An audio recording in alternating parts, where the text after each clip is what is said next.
Hello friends, welcome to my channel. आज हम इस चैनल पर बात करने जा रहे हैं एमपी जेल पेरी के लिए जनरल साइंस के इंपॉर्टेंट क्वेश्चन के बारे में। तो दोस्तों यह आपके एमपी जेल पेरी और एमपी पुलिस दोनों के लिए इंपॉर्टेंट है, क्योंकि दोस्तों आपको बता दें एमपी जेल पेरी का आपका एग्जाम नज़दीक आ गया है और एमपी पुलिस के ही फॉर्म आ गए हैं। तो दोस्तों आप एमपी पुलिस का फॉर्म भर दीजिए।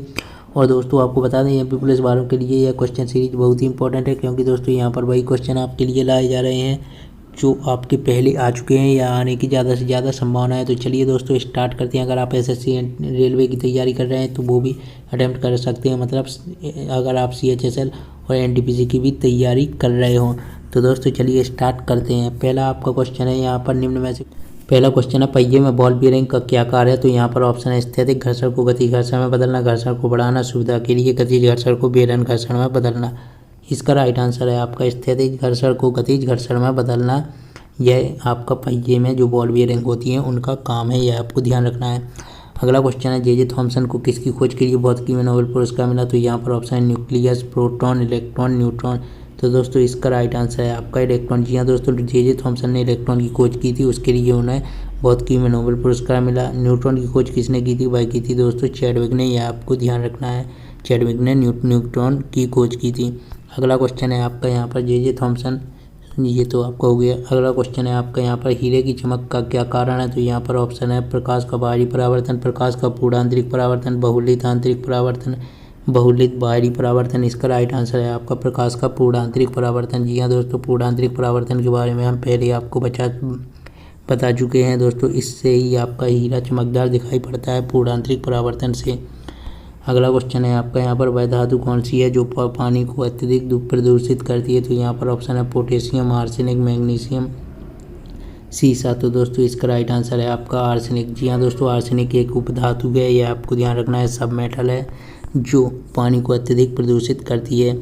अगला क्वेश्चन है आपका यहाँ पर पांडा किस कुल का सदस्य है। तो यहाँ पर आपका ऑप्शन है बिल्ली, खरगोश, कुत्ता, भालू। तो दोस्तों इसका जो राइट आंसर है आपका वह है दोस्तों भालू। जी हाँ दोस्तों, पांडा जो है दोस्तों वह भालू प्रजाति या बियर फैमिली का सदस्य है, यह आपको ध्यान रखना है।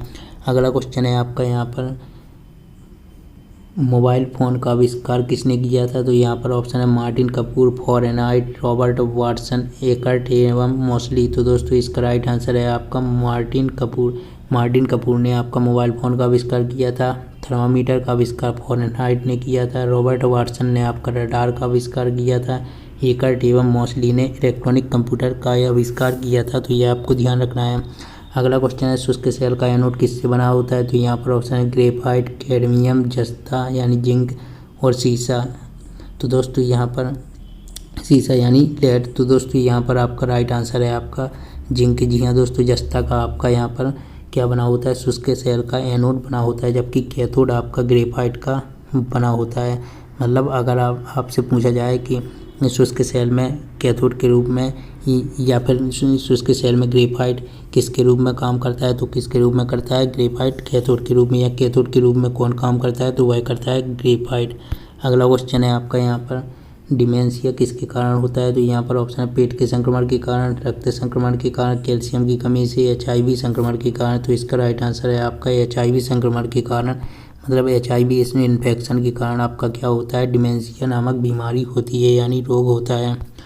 अगला क्वेश्चन है आपका यहाँ पर किस में प्रति ग्राम प्रोटीन की मात्रा सबसे अधिक होती है। तो यहाँ पर ऑप्शन है मूंगफली, सोयाबीन, गेहूँ, इनमें से कोई नहीं। तो इसका राइट आंसर है आपका सोयाबीन। बहुत ही इंपॉर्टेंट क्वेश्चन है, कई बार आपका आ चुका है।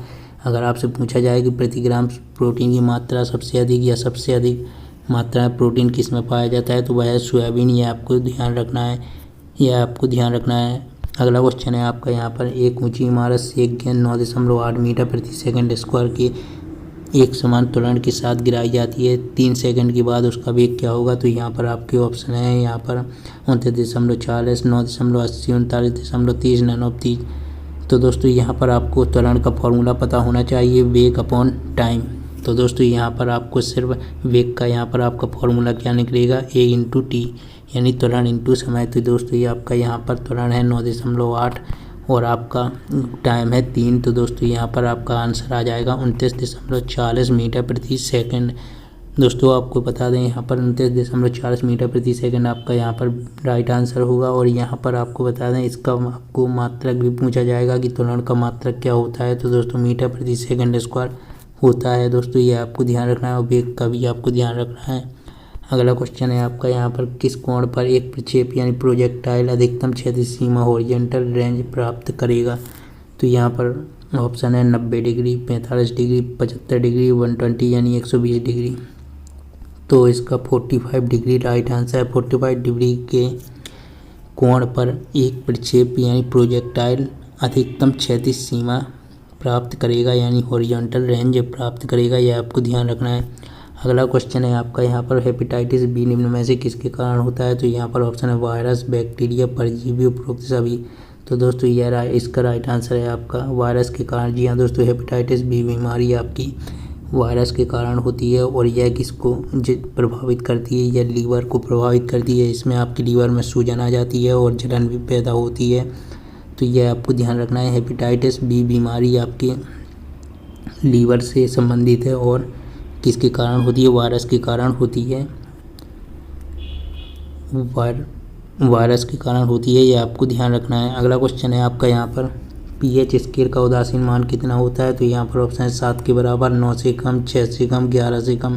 तो इसका राइट आंसर है आपका 7 के बराबर। आपको पता होना चाहिए पीएच स्केल जो है दोस्तों वह 1 से लेकर 14 तक होती है दोस्तों। उसमें मतलब आपके मेजरमेंट जो होते हैं दोस्तों तो वह 1 से लेकर 14 तक होते हैं। और यहाँ पर आपको बता दें 7वें पॉइंट पर या 7 पर दोस्तों उसका मान न्यूट्रल स्टेज को दर्शाता है, यानी ना तो वह क्षारीय होता है ना ही वह अम्लीय होता है, वह एक उदासीन मान होता है। तो अगर आपसे पूछा जाए कि पीएच स्केल का उदासीन मान क्या है, तो दोस्तों वह है 7।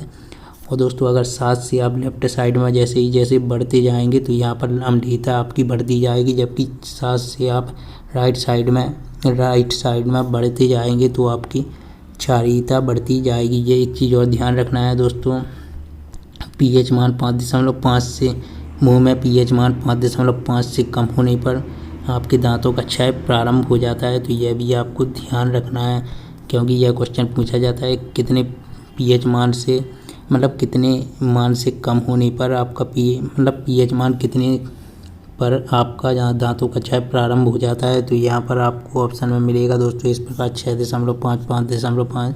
तो दोस्तों 5.5 से कम पीएच मान होने पर मुंह में आपका दांतों का क्षय प्रारंभ हो जाता है, यह आपको ध्यान रखना है। अगला क्वेश्चन है आपका लार किसके पाचन में मदद करती है, तो यहाँ पर आपके ऑप्शन दिए गए हैं प्रोटीन, स्टार्च, वसा, विटामिन। तो इसका राइट आंसर है स्टार्च दिए हैं। जी हाँ दोस्तों, आपकी जो लार है दोस्तों वह स्टार्च के पाचन में। अगला क्वेश्चन है आपका भोजन का ऊर्जा में परिवर्तन कोशिका के किस भाग में होता है, तो यहाँ पर ऑप्शन है केंद्रक, राइबोसोम, माइटोकॉन्ड्रिया।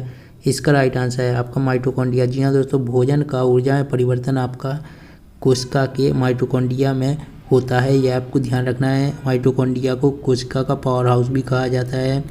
राइबोसोम, अगर आपसे कभी क्वेश्चन पूछा जाता है कि प्रोटीन संश्लेषण में कौन भाग लेता है, तो राइबोसोम लेता है। और दोस्तों इस प्रकार अगर आपको एक क्वेश्चन ऐसा भी पूछा जाता है कि दोस्तों प्रोटीन का संश्लेषण कहाँ होता है, तो दोस्तों आपको ध्यान रखना है राइबोसोम में।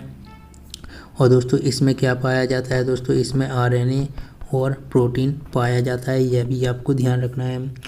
और यहाँ पर आपको बता दें जो राइबोसोम गुच्छों में होते हैं उनको पॉलीराइबोसोम या पॉलीसोम कहा जाता है, यह भी आपको ध्यान रखना है। लाइसोसोम, इनको आत्महत्या की थैली या सुसाइड बैग कहा जाता है। केंद्रक की खोज आपको पूछी जाती है दोस्तों, इसका काम तो नहीं पूछा जाता है लेकिन खोज आपको पूछी जाती है, तो खोज किसने की, रॉबर्ट ब्राउन ने, यह आपको ध्यान रखना है।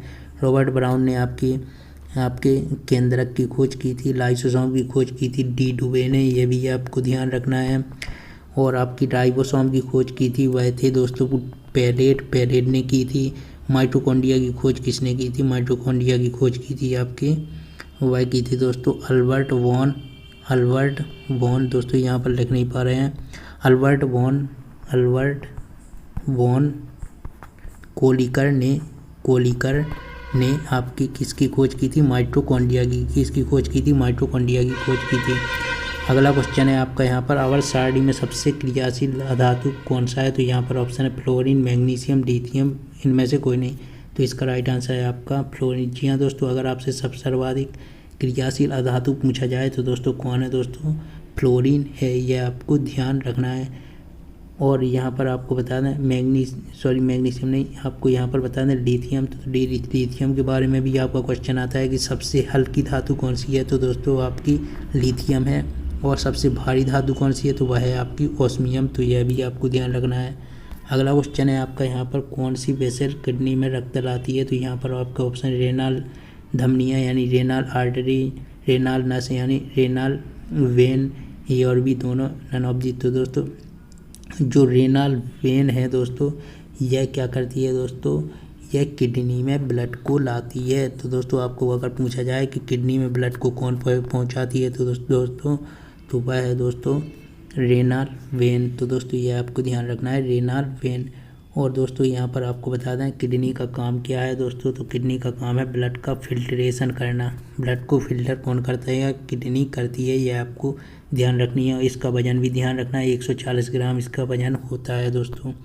अगला क्वेश्चन है आपका यहाँ पर मानव रक्त का कितना प्रतिशत हिस्सा, दोस्तों यहाँ पर आपको बताएं जो किडनी है इसकी आपको एक कार्यात्मक इकाई पूछी जाएगी या फंक्शनल यूनिट पूछी जाएगी, तो वह है दोस्तों नेफ्रॉन। नेफ्रॉन इसकी कार्यात्मक इकाई है, यह क्वेश्चन आता है। और नेफ्रोलॉजिस्ट किसको बोला जाता है, जो किडनी के स्पेशलिस्ट होते हैं दोस्तों, उनको नेफ्रोलॉजिस्ट बोला जाता है।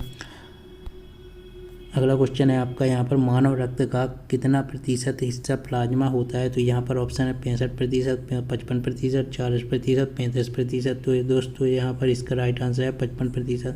जी हाँ दोस्तों, आपको बता दें मानव रक्त का 55% हिस्सा क्या होता है, रक्त प्लाज्मा होता है। तो ये आपको ध्यान रखना है, 55% आपका क्या होता है दोस्तों, प्लाज्मा पाया जाता है ब्लड में।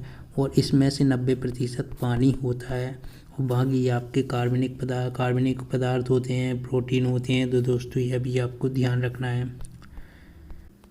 तो दोस्तों अगर आपको यह वीडियो अच्छा लगा है तो वीडियो को लाइक करें दोस्तों, चैनल को सब्सक्राइब करें। और अगर आपको कोई भी डाउट है दोस्तों तो कमेंट करें, और हमारे इस वीडियो को ज़्यादा से ज़्यादा शेयर करें और चैनल को सब्सक्राइब करें। धन्यवाद। जय हिंद, वंदे मातरम। चैनल को सब्सक्राइब करें।